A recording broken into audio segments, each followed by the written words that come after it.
Where are you, where you going? 光全部集めて君の明日照らすよ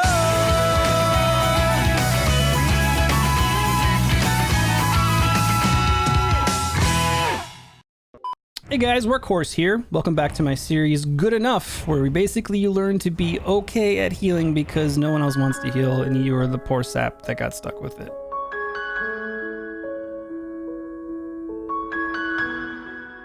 Today I'm going to talk about Rhaegar, who, full disclosure, is my boy. I love Rhaegar. He's probably my #1 healer since open beta long ago. I have, just on this account alone, 739 games with 58% win rate playing them. On other accounts, I probably have 1,200 games on them total, not to mention custom games and scrims and whatnot. So I feel confident that I can bring you some spicy tips for the Doge.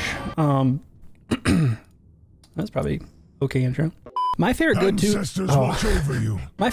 build for Rhaegar is actually shield build. I know, it's probably not the most efficient build, but I think it's the most fun build. And this is the first build I'd recommend to somebody who's like, I don't really want to heal, but I guess I'll play Rhaegar because he's melee, and what do I do? This is the one build that you can go to kind of whenever, get through it, play well, probably kill some people, and have a good time. So straight up, the build is Electric Charge into Stormcaller into Cleanse, we'll talk about that later, Ancestral Healing, we'll talk about that later, Earth Shield, Rising Storm, and then Storm Shield at the end. So it really is just Lightning Shield throughout. And the reason why it's so good is that you can empower your tank to clear waves. So your Jojo, your ETC, as soon as it looks like they're about to engage with the lane, with the actual wave itself, just toss a W on them and they clear it that much faster. This also plays well with, in a game that you'll see below, is when stacking with Azmodan, this actually feels really nice. But when dealing with a team that you're going up against that has heavy melee, if they have 3 melee, 4 melee, it just Lightning Shield provides so much value. 4, Stormcaller at 4 reads, when Lightning Shield damages an enemy, it restores 4 mana up to 100. Now, that actually is a little deceptive. It's pretty freaking good, especially when the objective on a map involves, destroying little buddies. So Infernal Shrines is super good. Alterac Pass is really good. Braxis Holdout is okay because you can dip out and clear the wave and then go back to the objective. Those are great. Things like Hanamura, you don't really want to do it there because there's no way to really proc this so you can get mana back. In those instances, when you're dealing with a map where Cursed Hollow, maybe Battlefield of Eternity, definitely Hanamura, oftentimes the default build is just simply going Totem. Before I get into Totem, let's talk a little bit more about what makes Lightning Shield builds so strong. At 13, the 12% shield that you give people is actually considerable. If you're playing with, Cho'Gall is obviously amazing, but when you're dealing with Stitches, when you're dealing with ETC, when you're playing with even Garrosh, or especially Garrosh, that 12% is considerable and is even enough to save the life of a ranged assassin who's in deep shit, or a melee assassin that went too deep and used a little bit more oomph. I love playing shield build when you're dealing with Zeratul on your team, when you're dealing with, honestly, Illidan's amazing with shield build because you can just drop them off at the pool and just let them have fun. Meanwhile, you're just dealing damage and healing with your W. Beyond that, if you want to get into the mix yourself, you can go to 16 and pick up a Rising Storm. What that does is casting Lightning Shield on an ally also casts an untalented version on yourself. Every time either Lightning Shield damages enemy hero, increase the damage of both Lightning Shields by 10%. So this is actually pretty nuts because this can stack up to 15 times. So if you throw it on your Zeratul or your Illidan or your Kerrigan and you just dive into the mess with them, you're both just really clocking hard. It really does add up. It's a powerful spike at 16. Not to mention that soloing camps is really no big deal. You drop your totem on the ground, put the shield on the totem, and then you and your totem are just swirling and whirling and getting camps. On the other end of the spectrum is Totem build. Now Totem can be really good when you want to follow up, but also it's just great when you have a big beefy front line. So at 1, you take Colossal Totem, which is super cool because it increases the range and area of your totem just to begin with, but also during the regular duration of your Earth Totem, you can sort of replace it and misplace it and move it to a new location. So if you're tracking down somebody, chasing somebody down, you can drop your totem, slow them, and as they sort of exit the range of the initial slow, drop it right again at their feet. And so they're slowed for twice as long. This is actually totally bitchin' and results in a lot of kills for me, especially when you pair that sweet talent at 1 with 16 Earthgrasp Totem, which reads, when Earthbind Totem is first cast, it slows nearby enemies by 90% for 1 second. So that's just your first drop. So the second drop is back to 50%, but it makes it that much easier to drop your E again. This is great for following up on a Stitches hook, ETC slides, Johanna shields, anything like that, and your team basically has a big painted target. The next piece to Totem build that makes it Totem build is Healing Totem. Now, this was a talent that was actually really common in the game.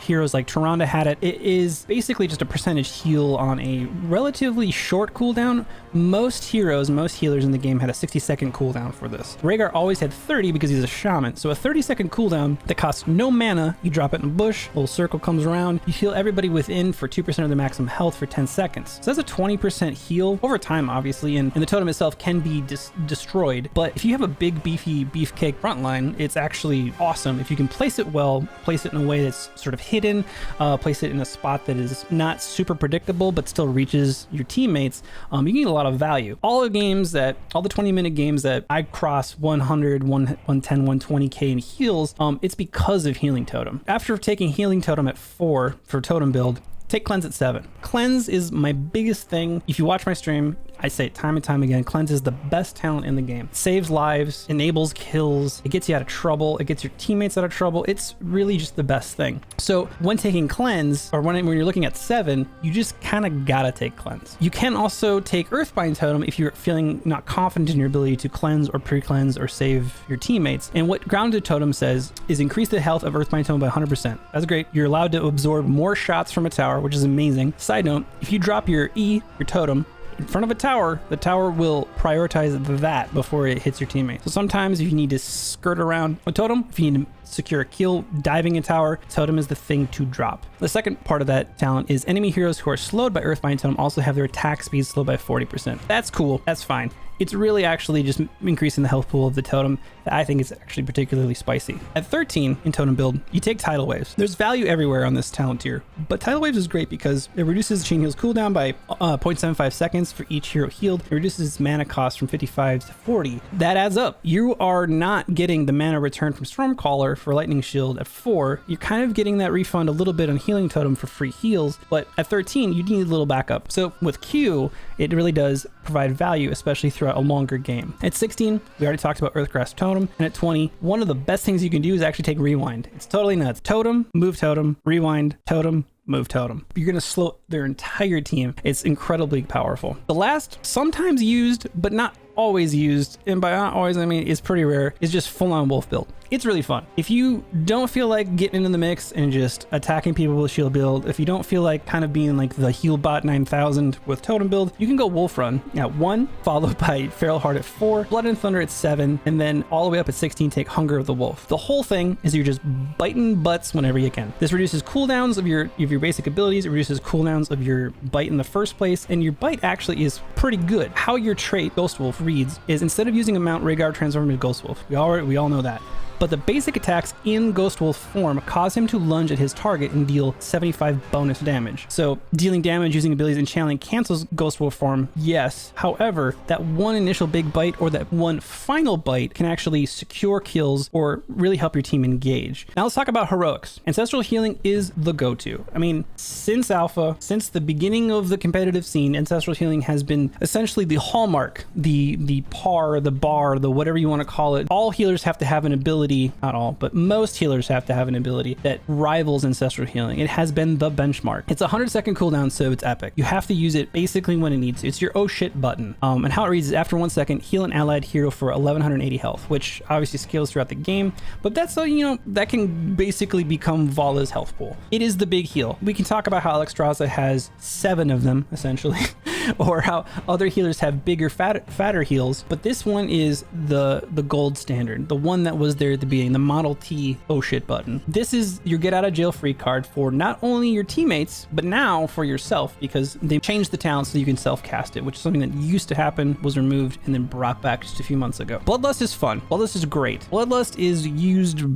practically never. The reason why is because it requires a bunch of auto attackers, and it requires team synergy and team coordination. How it reads: grant nearby allied heroes 40% attack speed and 35% movement speed, and cause them to heal for 30% of the basic attack damage to their primary target, which lasts for 8 seconds. This is awesome to rush people, storm people. I love this with Rhaegar as the second support. However, Ancestral is the clutch play most of the time. Okay, just to recap, for the good enough build for just getting out of the gates, diving into a game, helping your homies out, go shield build. Like your charge at 1, Stormcaller at 4, cleanse at 7, ancestral heal at 10, earth shield at 13, rising storm at 16, and storm shield at 20. That'll get you by, that'll get the job done, that'll keep you just good enough. Thanks for watching my guide, guys. Be sure to like and subscribe, smash that button below, follow me on Twitter, Workhorse HHE, and be sure to take cleanse whenever you can.